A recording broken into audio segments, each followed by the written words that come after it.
Welcome back and thanks for staying with us. It's the 9 o'clock hour right here on Rapid Dawn. My name is Martha Alu.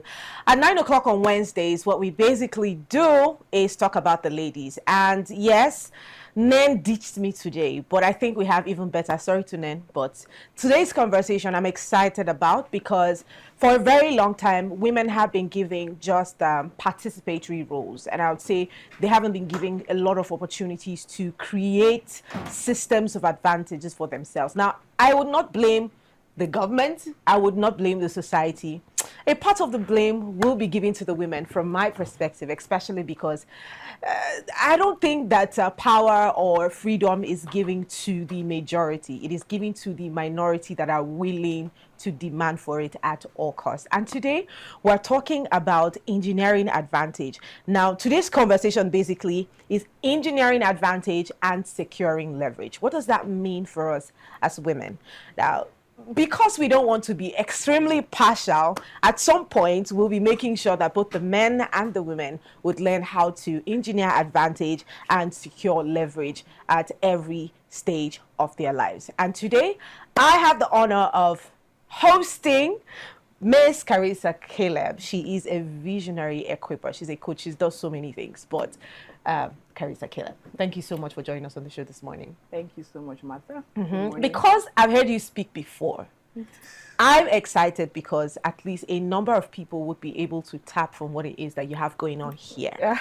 And as women, I believe that when the quickest way to change narratives and the quickest way to shape perspectives of what I feel is when women who know are able to pass on that knowledge to other women. And today we have you here to just do justice or do just that for us. Thank you. How are you doing today? I'm very fine. Very well. Thank you. All right. Now, from your perspective, you know, I was talking about women not being given the opportunity or have been participatory for a very long time. Yeah. And like I said, I don't think that we always should just wait around and have it given to us when we also can create those systems of advantages that we want to be a part of so others can also benefit from. So can you speak to us about that as a coach? Okay, thank you again for having me on the show. Very happy to be here. It's the Women's Month. March is the Women's Month. There's a lot of conversations happening on that end. And we are discussing engineering advantage. The truth is that the principles remain the same, whether the gender is male or female. Nonetheless, many times men take advantage of those principles more. And we must also acknowledge that the system is actually skewed. The system is actually rigged to not favor the woman. So we need to have a generation of women who are rising to say, I'm not learning how to play the game that they designed for me. Rather, I'm learning to design the game that I want to play. And just really taking advantage of the principles that allow you engineer advantage. So what does it really mean? I like definitions because I feel like it puts it in context. When we say engineer advantage, what are we really talking about?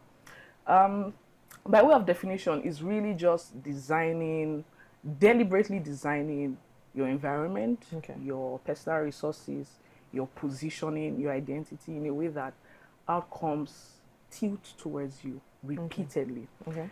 Many times, women can have outbursts of performance here and there, especially when they're juggling family life and work and corporate life and ministry for people in ministry and all of that. But there's a way you can have a system that you design that is not happening once in a while. It's happening repeatedly.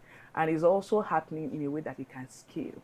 So when we talk about women engineering advantage, it's really them taking advantage of their intelligence, whether that intelligence is innate or the one that has been trained by superior exposure, education, and experience to be able to deploy themselves and what they have around them to ensure that success is the higher probability for them. Okay. Now that we have the basics defined. Now, women, I do agree that women work very hard. And because we don't have, or we're not in those rooms as we would like to be, doesn't necessarily mean that a lot of women do not work hard. I feel like the problem we have is strategic positioning as women. So most times we find ourselves in rooms, but how do we position ourselves in those rooms? And I always have a mentor who says that you come somewhere with two doors or using two doors. Either you come from value or you come from need. And as women, it's important that we understand what our priorities are and what we hope to achieve within a space. Now, Do you think that, or how do you think a woman rather, can be strategically positioned wherever she finds herself? Okay. First, I think when we're talking about the engineering advantage, that engineering has to first be internal. Okay. Because they can bring you into rooms, strategic rooms, and you still shrink if you have not done that internal work. So I think women first need to do that work of knowing that I belong in the room, I have value that is worthy of this room, and I'm able to manifest my genius before these kings and stakeholders and gatekeepers. Many times the woman is trained to be subversive, if I may use. There's a lot of talk about submission, and many times it's taken to a wrong extreme. So she feels like she has to always bow her head and bow her potential to be able to fit in. So to answer your question, the first thing is that internal architecture, to know that I'm not beneath the man. I'm also not playing in a spectrum where I'm trying to show that I'm more than the man. It's not a competition with the man. Never ever. What a man can do, I can't do it. Exactly. That was one of the conversations I had when I first met my husband. He would ask me about feminism and then say, what do you think about the whole, what a man can do, a woman can do better? And I said, what a man can do, a man can do. And what a woman can do, a woman can do. Absolutely. And I think many women need to come into this. So I'm not competing with the man. Absolutely. I'm just really deploying my intelligence to be able to contribute to the flourishing of the systems around me. So it is first an internal engineering to say, I'm enough, I'm deserving of every good thing that I can get or that I can create for myself. And then it's not, the next thing is to not expect it to be given to you. Power is never given. Power is taken. I think our president said that to us. That's one of the things that he has mentored us beautifully. He doesn't realize that he's grooming something from behind. Right? Power is not given to you. You take it. And so the woman has to be able to wear her heart of the things I want to talk about. So to be able to strategically position, you have to be able to invest in the advantage that you already have. Because you cannot start from something that is external to you. So you strategically position, how to strategically position in a room, like I said, it begins with an internal engineering. And the next thing, a woman has to make it normal to invest in her advantage. And there are three things that I think make up the advantage that anybody should invest in, at least at a fundamental level. And the first is the ability to think. Every woman must, many people will begin this conversation about strategically position from branding and logos and pictures. Dresses. Well, it doesn't really begin there because, like I said, they can wear you a beautiful dress and your mind will still sell you out. So you have to invest in your ability to think critically, to interrogate the belief systems that you have been exposed to interrogate what you even believe about yourself. Right? And I think that's where it starts. The biggest part of it is what you believe about yourself. That's because for the longest, like I said, women have been thought to be subversive, just like you said.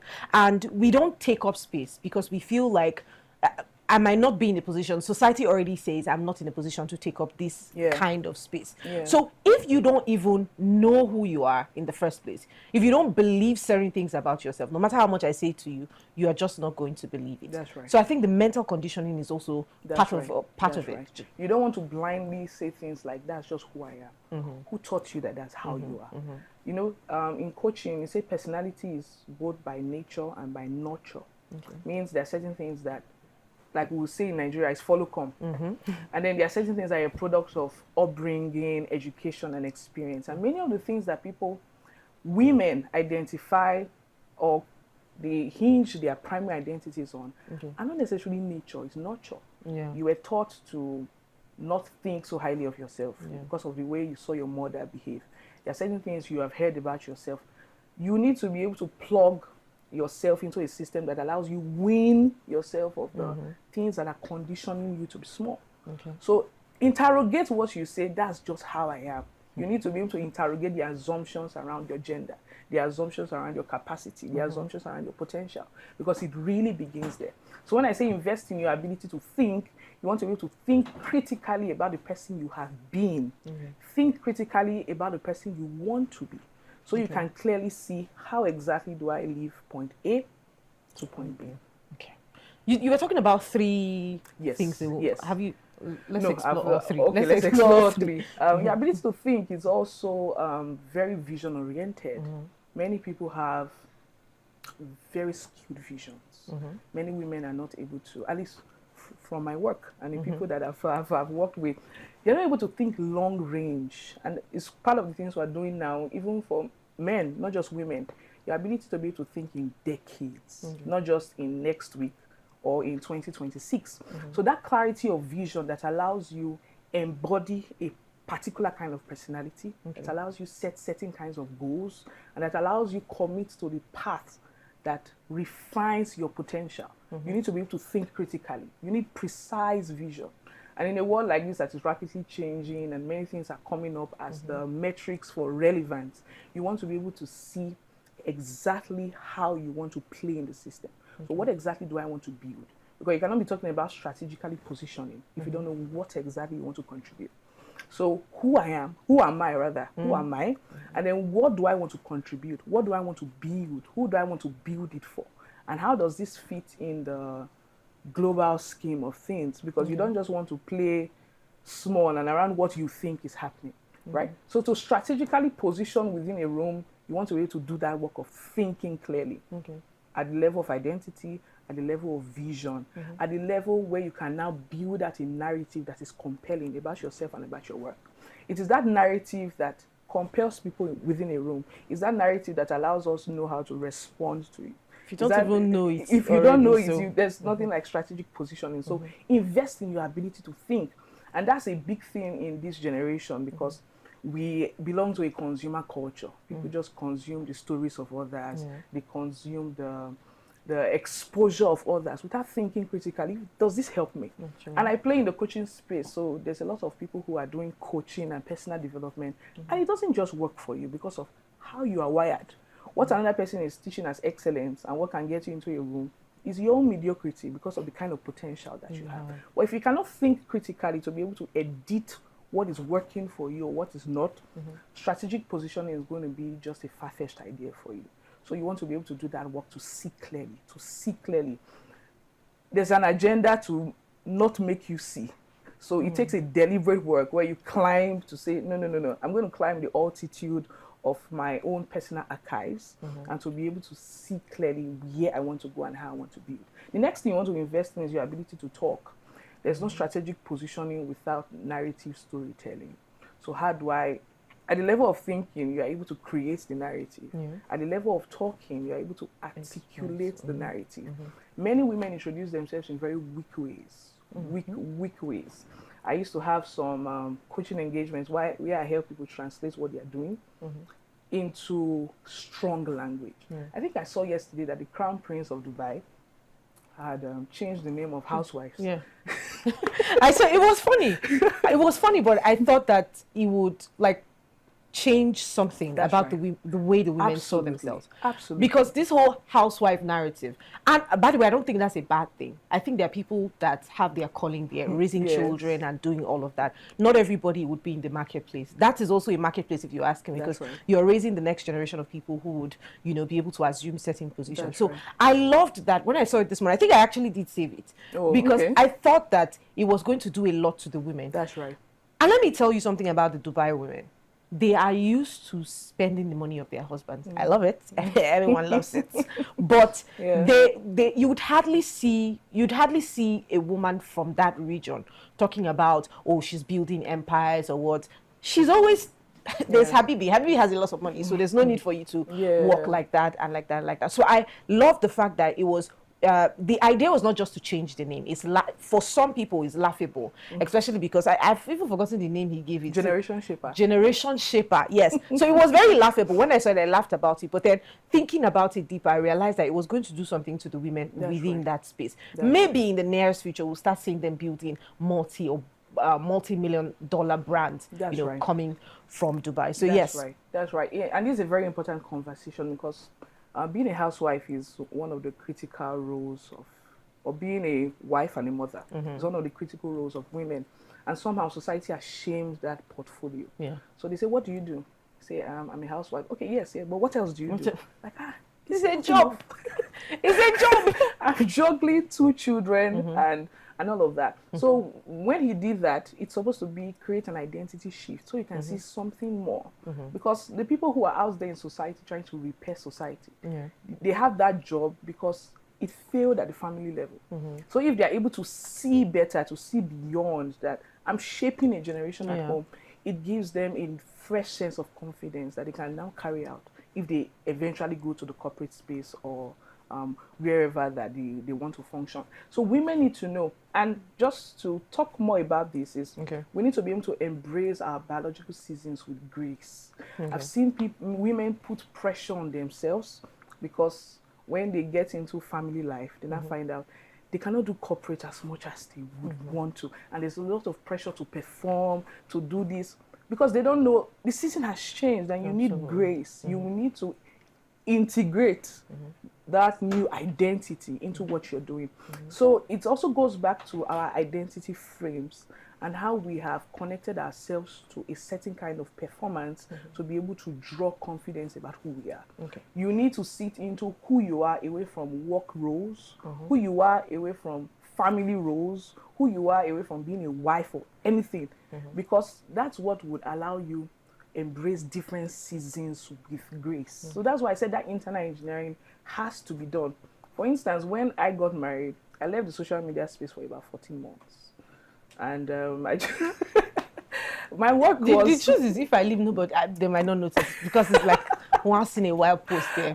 I can imagine. But my work a lot was built around social media. But I just felt that I needed to pull away. And at the time, it was affecting me, like, because I'm an executor. I bring things out. I'm always doing something. And another season came where you just have to be silent. And at that point, I was shedding myself of the stereotypes around who I am because I am performing. So women need to know, as much as you're strategically positioning in a room, that's not the definition of who you are. You are bringing who you are into that room. You are bringing what you do into that room. So back to what we're talking about. You're investing in your ability to think critically. You're investing in your ability to talk, to be able to articulate your value in a compelling manner. You don't want to talk in a way that gives us the vibe like you don't even believe in what you're doing enough to get us on board in your vision.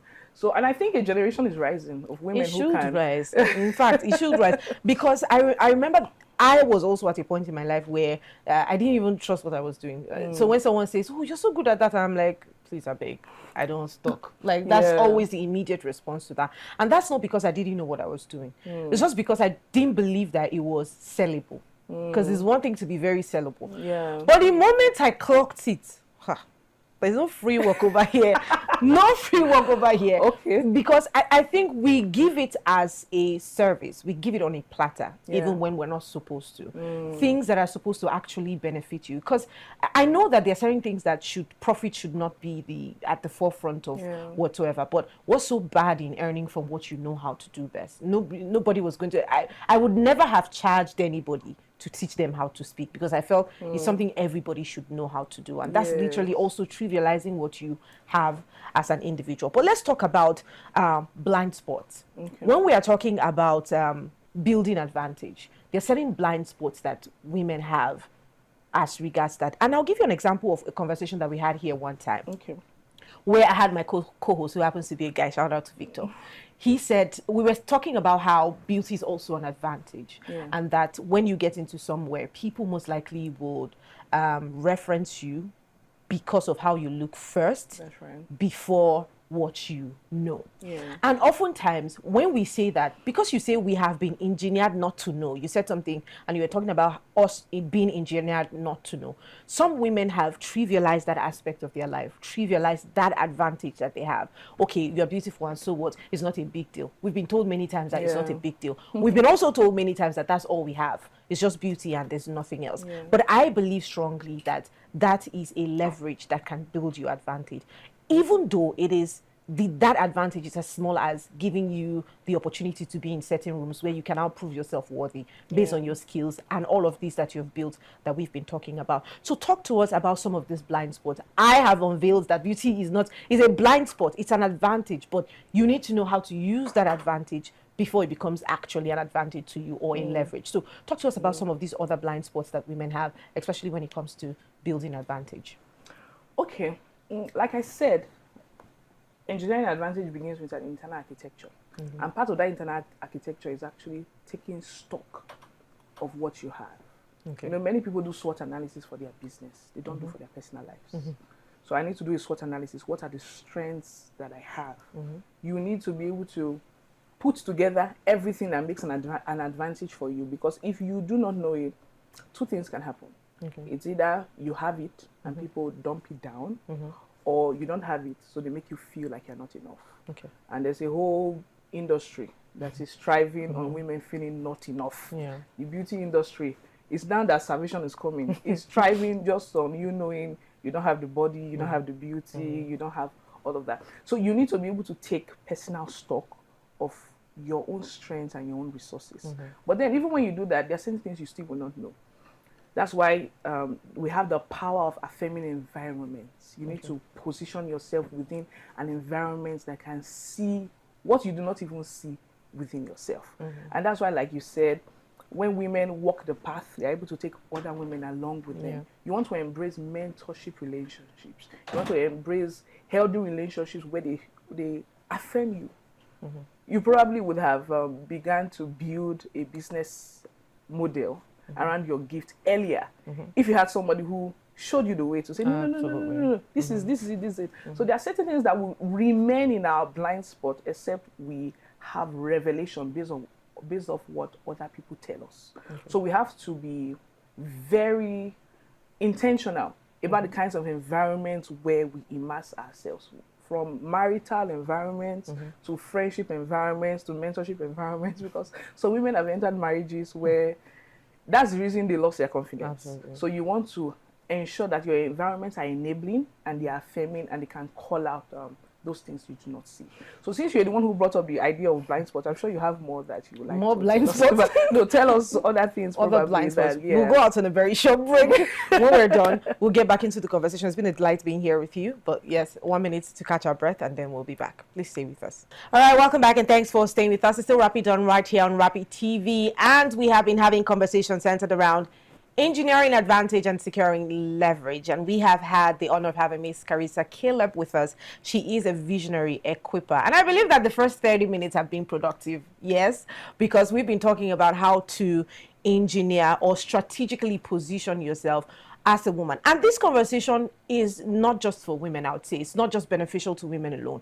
It's also beneficial to men, anybody, whatsoever. Just because Caleb said something yesterday, justice for men. You know, you're only talking about the women. But you see, we happen to be most vulnerable when it comes to issues like this. And you know, you said something before we went on break, which is basically about some of the blind spots that women have when it comes to engineering advantage. First off, because of the softness of a woman, because of your femininity and everything, people almost already give you a pass, you know, an easy pass. Oh, she's not going to be able to do it. That, I think that is a leverage. It has always been a leverage for me, where people have automatically decided by themselves that you would not be able to do this so well. So that is the opportunity I have to prove to you that I can do that and even more. And it is not from a place of competing with the man. It's not from a place of trying to impose the superiority of a woman, because if you're superior, you would not need to impose it anyways. So that leverage, that space that people give you, that idea they have that this might not go so well just because that's a woman and all of that, that's an advantage. And I think that everybody should learn to leverage such an advantage. How can you do that? Is by doing what you have been assigned to do, although with an inferior expectation, exceptionally well. Because you see, when someone is asked to do something and the person does it extremely well, for instance, I would say when I call Carissa to talk, she will speak exceptionally well. So when she speaks, I'm not so wowed. And that's not because she didn't do it well, but because I already know that she's going to do it well. But for a person who you already think might not do it well, And when they do it exceptionally well, it becomes such a moment for them. And I believe that women should also learn to utilize that moment. It's not just going to be about accolades. It's not just going to be about saying, oh, you know how to do it, you have done it well. It's about letting them know that I can do it again. That's right. Which gives you more opportunities. That's right. Now, let's talk about securing leverage. Because of the kind of society that we are in and because of the economic situation we find ourselves, I make excuses for that a lot because I see how difficult it is for people to get by. People almost immediately think that leverage is mostly money. Leverage is mostly finances. Yeah. So if I want to give you leverage, I will always give you money. That's a leverage. But I would say personally that the biggest leverage I've had over anybody is my ability to know a person that connects me to the next step that I want to take. Absolutely. So because of that mental conditioning again, you will give me everything, but when you don't give me money, I don't think that you have given me any sort of leverage whatsoever. So I'm still expecting money. You have given me this, but I'm still expecting money. You have told me the things that I need to do to take the next step, but I'm still expecting money because somewhere in my head, I think leverage only comes from money. Right? So talk to us about securing leverage. Yes. Like I said, I like to begin with definitions. Leverage is really anything that would help you multiply your results. So instead of having 1 + 1 is 2, instead of having that linear progression. I wanted to say snuggle. What? You don't know the challenge? She doesn't know it on TikTok. All right, let's go on. Instead of having 1 + 1, 2, you have someone who can take your 2 to 8. Right? So anything that can do that for you is a leverage. And like you have said, we are very economically driven, and many people don't see leverage if you don't give them money. Absolutely. So thank God we're having this conversation so we can learn. There are different kinds of leverage. The first I'd like to mention, like you said, is people leverage. Like a good mentor will teach, anything that money can give you, relationships can give you as well. People need to know that people are leverage. They can multiply your results. They are able to bring you into rooms you will not go yourself. They are able to take you to a place within yourself that you cannot even go by yourself. And that speaks to my coaching work. So people will help you secure leverage. They'll put your names where you ordinarily wouldn't go. They'll ask you questions that just give you a light bulb moment. Many things that can be done. My coaching work, I consider it as leverage. And what we're having on the 4th of April, the Abuja Coaching Weekend, is leverage for people because they ordinarily would not think about the things that I will help them think about. They will not have the language to describe their new, their next, and their advantage like I would help them do. So we're inviting everybody, men, women, for the Abuja Coaching Weekend on the 4th of April. So we have the people leverage, we have the skill leverage. And for the woman, I think this is a very important one because we are proceeding into a new global order. And the kind of skills you need to have are different.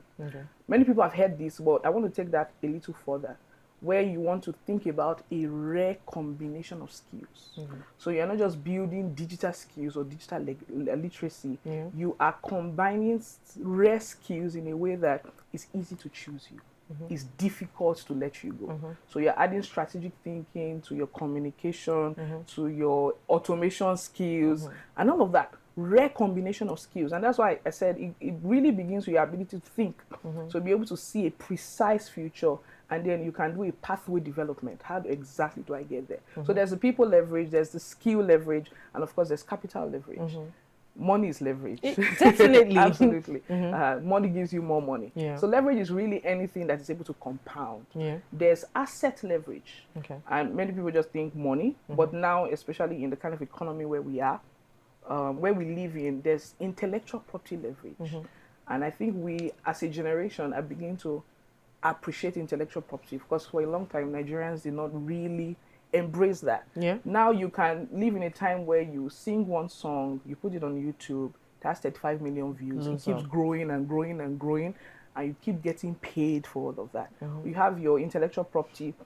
And I think women should do this particular one. Let me speak this for women, but let me speak to them within this. Women have a lot of experiences, have a lot of exposure that dies with them. At best, they give it to their children or they give it to their immediate mentees. You want to be able to distill your unique intelligence into frameworks, into methodologies that can scale. That's why people write books. That's why people do courses. It's not just as survival mechanics. No, they're trying to preserve their intelligence. And we are now at a time where there's an immersion in an AI culture of non-human intelligence. actual lived intelligence right now is endangered species. Because if you die with that, we cannot have the leverage of your unique perspective. So women need to take seriously writing books, creating courses, creating mentorship systems, designing leadership pipelines, things they can do that allow them to distill their own exposure, their education, their experiences in a way that helps empower the next generation. Do you know, I was saying to someone one time that women should write books, particularly about managing the home front, and sell it to men. Because just very few men are acquainted with what it takes to, some of them, I mean, because of the relationship they share with their wives, are able to work their way around the home and all of that. But I promise you, it depresses them a lot the moment they step into that shoe. And that's why I believe that we have these roles and we have unique abilities. And regardless of the fact that I might want to tap into your abilities, I have my abilities that are innate. And there are certain things I will do that another person might not be able to do it rightly. So regardless of how, and I think our major problem is actually valuing what we know. Because if I don't even value what I know, how can I write a book for you to buy? That's right. You see, I don't value what I know. And I was speaking to a woman one time and she said, I'm not being productive with my life. I'm not doing anything. You know, I'm just raising kids and that's all. And then I had the opportunity to interface with her kids. And I almost yelled at her, like, you don't even really know what you're doing. They're exceptional in school. They are of solid character. And when I say solid character, it's not just about being the good child. People who see beyond themselves. For a child to be able to now think about building beyond what they know, so others can benefit from it, that's something. Yeah, absolutely. And not everybody has the opportunity to infuse that kind of value in their kids. So when you say you are not doing anything with your life, I'm confused. It's back to the social stereotype of you are a housewife, you're not really doing anything. And people need to know that, like we have said, your housework, your family life is an integral part of your purpose manifestation. Corporate life is not the ultimate definition of a woman's value. So I think we need to say this over and over again, having conversations like this, having mentorship platforms where women know this is an integral part of the work that you have to do. And it gives you the kind of intelligence that stewards generations. That's why the Crown Prince will call them generation shapers. Love it. I think that's going to be my favorite quote for this week. All right, because our time is far running out. Now, for people who are seeking to find knowledge like this, because sometimes you have to go seeking to actually find. That's right. It doesn't come to you. And I hope that more people understand that when you need something, you have to go seeking that thing, right? So for those people who find it difficult to either secure leverage or engineer advantage or everything within the confines of the conversation we've had right now, how do you think they can go about that? Okay, it goes back to being still, and it goes back to the idea of vision. I have had people who come to me and say, oh, I've seen you coach, I like your coaching, how can you help me?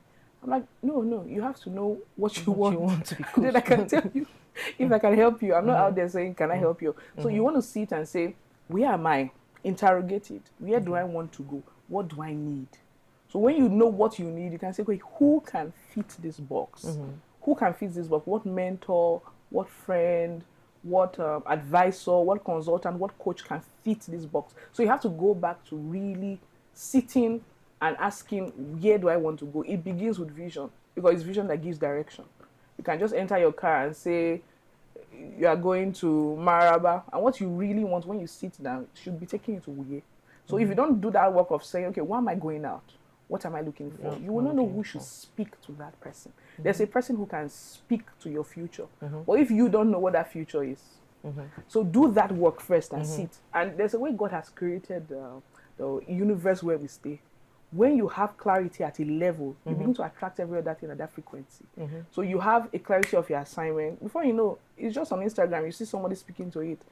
God will just begin to clone your zone somehow with all the resources that you need. And of course, you don't just want to hope that it will come, because the whole idea of engineering advantage is that I have the power to design what I want. So you actually actively seek for that kind of person. You actively pray, right? And then you come for things like the Abuja coaching weekend. Does it happen like every weekend? Is it like a club? No. This is the first we're having. I've had other coaching curations, but this is the first debut for the Abuja coaching weekend. and we'll probably do it twice a year. Yeah. But 2026, this will be the only one. So don't miss out. Don't Thank miss you. out Thank on you that. so much. Thank you so much. And I think it's important that we know that these are things that we need to leverage on. Absolutely. Knowledge, Absolutely. events that you Absolutely. can get what you need to know. You know, it's Absolutely. important that you're also a part of this. Thank you so much for joining us on the show today. This is Miss Carissa Caleb. She's on Instagram as Carissa Caleb, right? Yes. You definitely want to find that out. Follow and learn and help your life. Because I mean, the entire show is not just about coming to talk and talk and talk. It's about helping people with actionable steps as to making the change that we hope that they would have in their lives and around their experiences as well. So thank you. It's been an absolute pleasure having you on the show this morning. Thank you very much for having me. All right. Now, people, of course, you know, this will be uploaded on our YouTube page. You lay hands on it, share to your friends and family. I believe that every woman out there should learn how to leverage. What's the major secure leverage or advantages or engineer advantages? It's important that we are aware of this. And the more women understand that they can occupy certain rooms. It's not just limited to men alone. I know that feminism has been watered down. I know that it has been abused, you know, so much, because how can you tell me fighting for the rights of women like myself is such a bad thing? It's because it has been watered down and it has been hijacked really by people who think, but the idea of feminism is giving us equal opportunities. The man has the ability to get into these rooms. I should not be restricted from getting to those rooms because I'm a woman as well. But sometimes it will not be given to you, especially as a woman. Look at our societal framework and look at the things that the society thinks about the woman. So if you also put yourself in the shadows of what the society thinks, you'd continue to move with the flow. But remember, the power is given to the minority that are willing to take it. And this is where we wrap it up for the Women's Show today. Remember that we are active across social media platforms, on Facebook, on Instagram, on Twitter, which is now X, and on TikTok, it is at RapidTV. We have a website, www.rbnradiotv.com, that allows you to connect with us from anywhere in the world. Our YouTube page, you should leverage that. It is at official RapidTV. Connect with us and let us know what you think about our conversations. Thank you so much again for being here. My name is Martha Alu, and I will see you tomorrow.